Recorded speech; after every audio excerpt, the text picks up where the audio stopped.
Diyan po siya Yes, amen. Okay lang yan, Minsan po sis. kasi may mga panghinaan ka po ng loob. Hinihila ka po ng kaaway. Kasi nag-uumpisa ka pa lang po kasi nahakbang ka tungo sa Panginoon. Amen.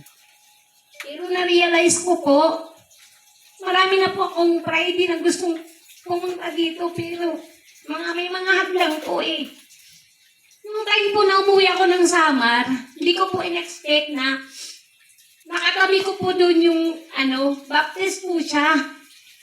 Nag-share po siya ng word of God sa akin habang nagbibiyahe kami. Nagbibiyahe kayo. Sabi ko po, Lord, thank you kasi parang pinapaalala niyo po sa akin. Hindi ko po, marami po siyang verse na sinare sa akin, pero may tumanim talaga sa puso ko na di ko makalimutan na sinabi niya. Sabi niya kasi, once na naumpisahan mong umattend ng fellowship, huwag kang titigil. Amen. Purihin ang Ipagpatuloy Panginoon. mo. Kaya nung nasabi ko sa sarili ko, siguro way yun ni God na Paalaala.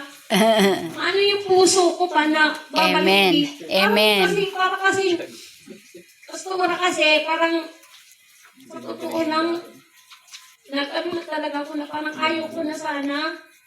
Pero, napakabuti po ni Lord. Yes, kasi amen. gumawa po siya ng way. Mga paraan. Babalik po ako. Amen. Kasi parang mapariwara na naman ang Amen. buhay. Amen.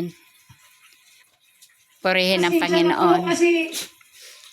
Ano po kasi yung luha ko eh. Hindi mapigil. Pero nagpapasalamat po ako kay Lord. Amen. Sa buhay namin, sa buong pamilya ko, po, mga kalakasan po namin. Yes, Kahit na amen. Maraming mga pagkukulang, si Lord po ang nagpupuno ng lahat. Yes, amen. Salamat sa mga biyaya na pinagkaloob niya po sa amin. Yun lang po. Thank you po, Lord God. Amen. Purihin ang Panginoon. Ayan po, praise God po no, sa ating kapatid, no, na matagal po nating hindi nakita, no, at ngayon po ay nandito po at binalik po siya ni Lord. No.